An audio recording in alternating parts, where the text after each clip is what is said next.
As I explained earlier, I'm basing this painting on a photograph of my nephew, taken when he was up on Drummau mountain. Wayne loves the mountains, and in the week he went up to Penavon in the evening, and he was 39 years of age. Came down early in the morning and he was 40, and we had a birthday party on Saturday for him, and all you got to do is just get all those runs off. Don't worry, I'm working at a stupid angle just so you can see it. Really should be a lot less than that, but that's not a problem. So what I've done, I've got the water up, and this is a photograph he had taken of a standing stone that a farmer had used for a gate and support his fences. So I'm only going to use 3 colours. I'll explain as I go along, assuming nothing today. I've just dropped water on, as you could see, and so I'm just dropping a bit of blue in. I'm going to keep it very simple today, just so you can see the technique and how easy it is. A sky can only takes less than a minute basically, and you've got quite a convincing sky. But it's overcoming your fear of water, putting plenty of water on. And what I could do, look, I'm going to mix a little bit of light red with that, and then more blue, and you'll see what will happen now. You'll get a bit more variation again. Because I've put plenty of water on, I've got plenty of time to come back and just put, look, some of this, we'll put some, in a very simple way, we'll put a very dramatic sky in. Very, very easy. So there we are. That's and then I'll do the same this side, and so I'm working big areas and then just dropping things in here and there. I'm looking for interesting shapes, really. You know, you haven't got to worry too much of the sky because it's changing all the time. But look at that now. Now this is going to dry a lot lighter, okay? It's going to dry a lot lighter than this, and see, I put that on more of the brown side than the blue, and that gives a sense of variation again. Look, see that? But how easy is this? Just dropping colours in like that, and I think we'll just leave that for the sky. No need to do any more than that. Now, this is where you've got to be aware you can't run ahead, and if I was to go into this mountain now, it would dry up into the sky and you'd get all sorts of run backs. So I'll go to other parts of the painting. Look, now what I'm going to do now, I'm going to mix a bit of a green, so yellow and blue, make green of course, and it's going to be a very subtle sort of green. I'm going to keep it very subdued because it's atmospheric sort of painting. This we're going to keep it very much like that, and so it'll be more tonal than anything. And but so easy that is. Now what you've got to do then, you've got to learn to leave it. And what I'll do now, I want a stronger sky in here now, and sorry, not stronger, foreground in. So I'm keeping away from that. Though I could go into it, wouldn't matter. I went into it, like that won't matter. And you've got to overcome your fear with watercolour. You sort of wing it, you change it, you don't get too anxious about things, and you're having a bit of fun. And the water's unpredictable anyway, so it's lovely, really. You know, not quite what's going to happen at times, but it's keeping it very light. If you notice, I'm hardly touching the paper, and I'm using broad strokes, and that way then I can, you know, not fiddling too much, you know. So we'll keep that, and really that's as much as I can do at the moment. I could get drop a little bit of stronger colour in here to get a little bit of variation. Look, I could do that, and let's do it. And while this is drying, I'll just explain 1 or 2 things to you that might help you if you haven't done watercolour before. But you see now, I'm just varying this foreground a little bit now, and but nothing much, and I think that'll do really for now. So I'm using Bockingford paper, £140 in weight. You judge watercolour paper quality wise by its weight. You get £90, £140, £200. £90 I'd have to stretch it, you'd have to do all sorts of things to it, put it in the bath, what have you, gum tape it around the sides. But I use £140. All I have to do, a little bit of masking tape. You've got to keep it all very simple, you know, so it's not too you know, intimidating. So £140 in weight with the paper. And then in terms of painting, and I'm going to do a painting with just 3 colours today. And for 2 years when I went to watercolours, I only used these 3 colours. Raw sienna for my yellow, ultramarine blue for my blue, and light red for my red. And didn't need any more than that really. Those 3 colours, and I'll show you can do a painting with these 3 colours.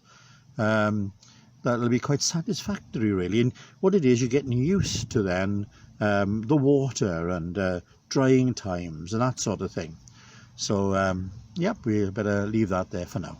Okay, we're going to work on the mountains now, and I'm using a largest brush just to show you how I'm mixing the ultramarine blue with the light red, and we'll get look at that now. See, that's all you want really for a hillside in the distance.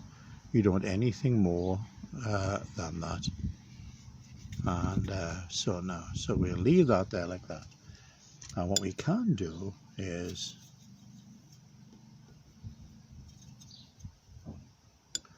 I'm working on the sienna now with the blue, and I've got more of I want a bluish colour really.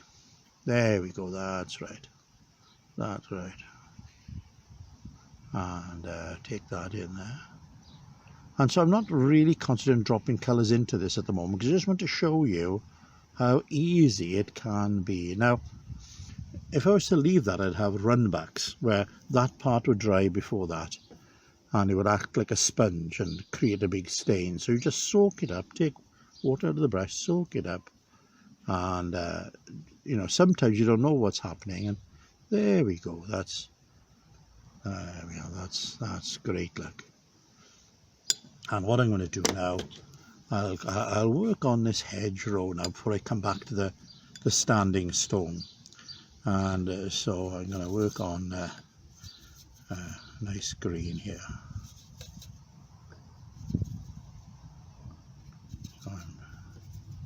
So I'm only using these 3 colours at the moment, and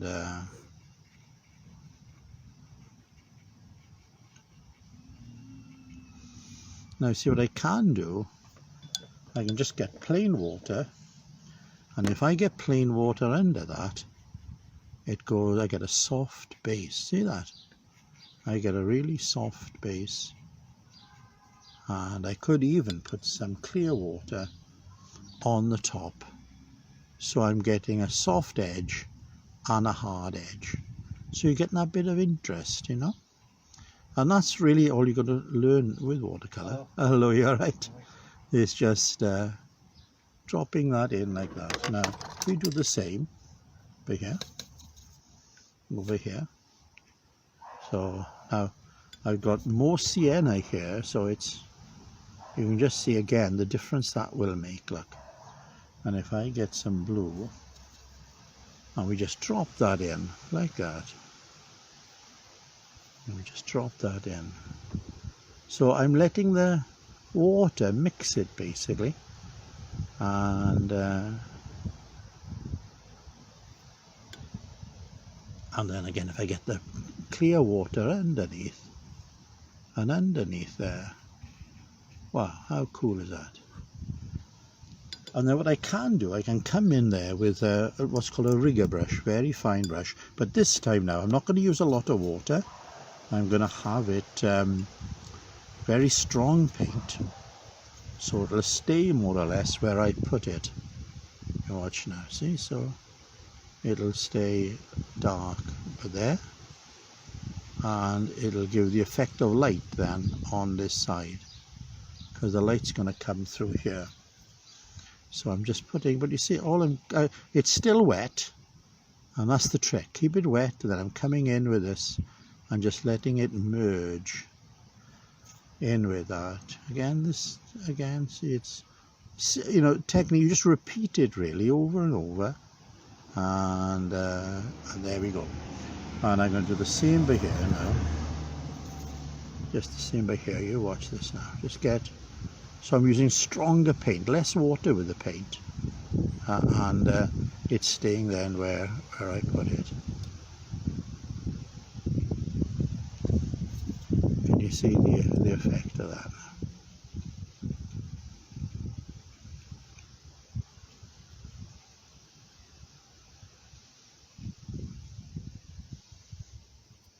Now about that. And what I'll do, I'll just put a base on for the standing stone. And you've got all sorts of colours here. You've got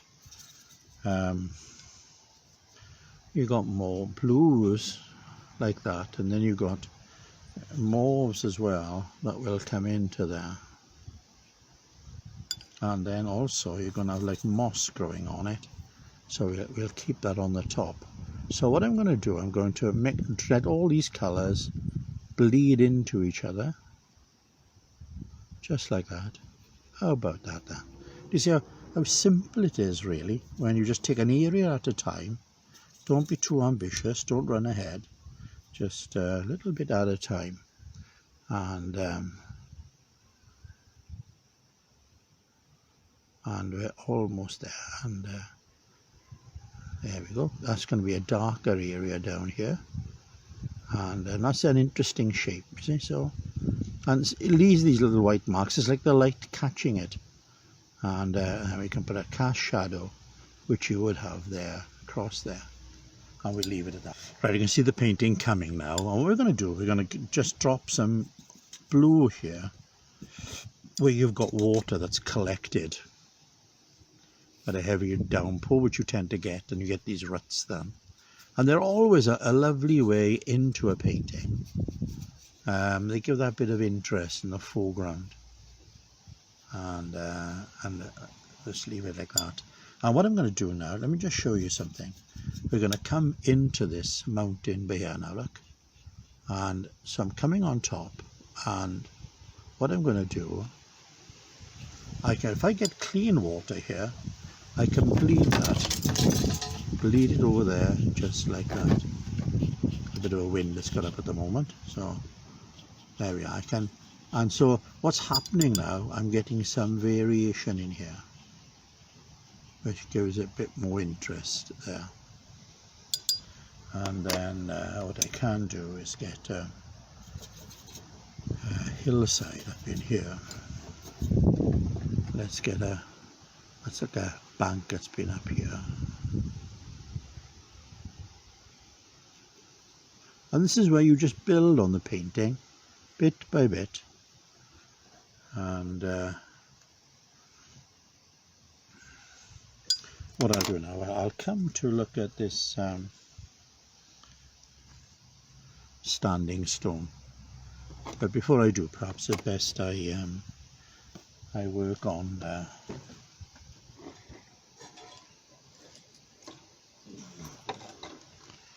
let's work on this foreground a bit and just show you what you can do.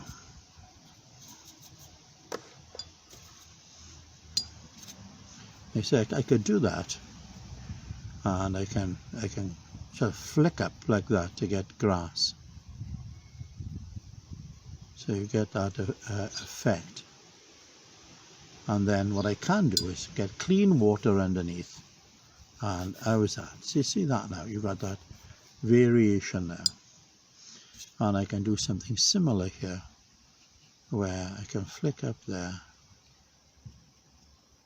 and then get some clean water here and there. Now what I'm going to do, I'm going to get the reflection in of this standing stone, and I don't overdo this. It's only a suggestion you're wanting. So let's have a look here. So that's going to come down there.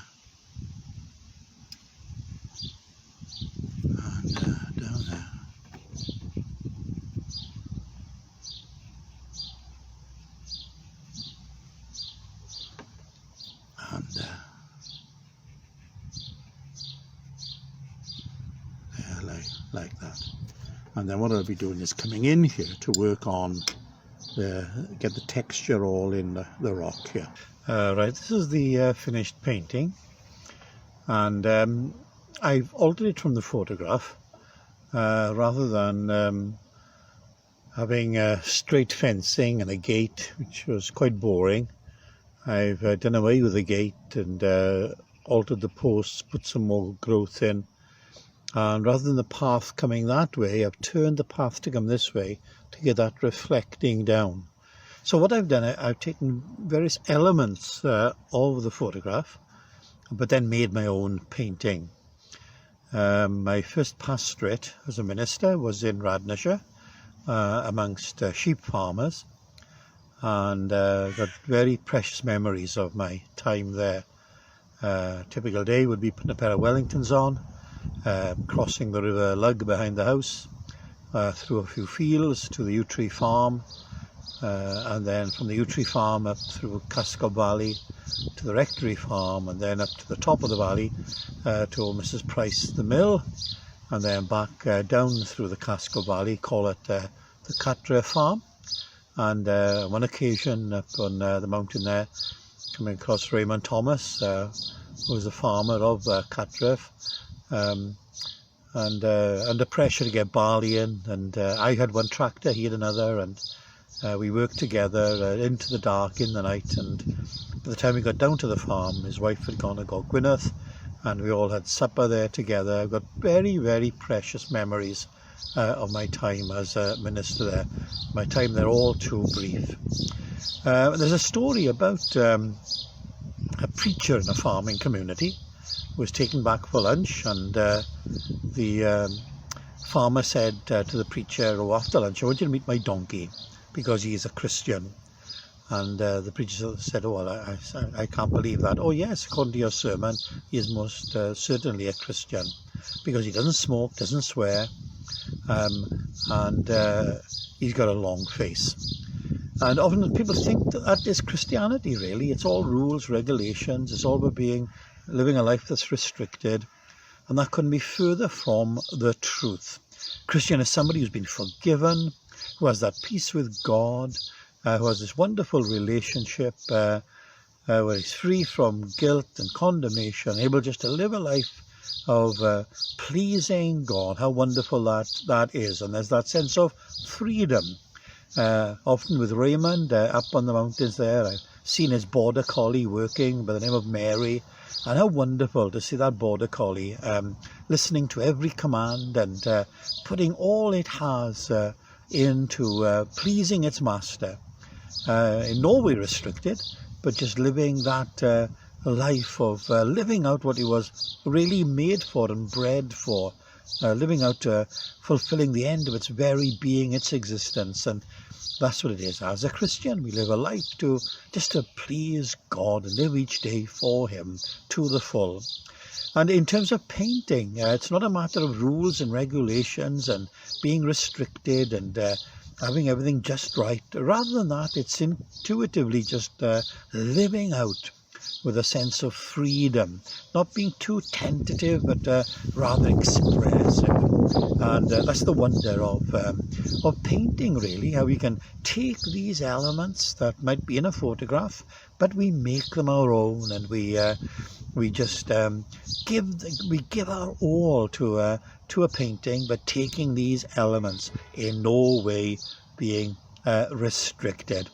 So I hope it's been a bit of a help for you with painting from photographs today.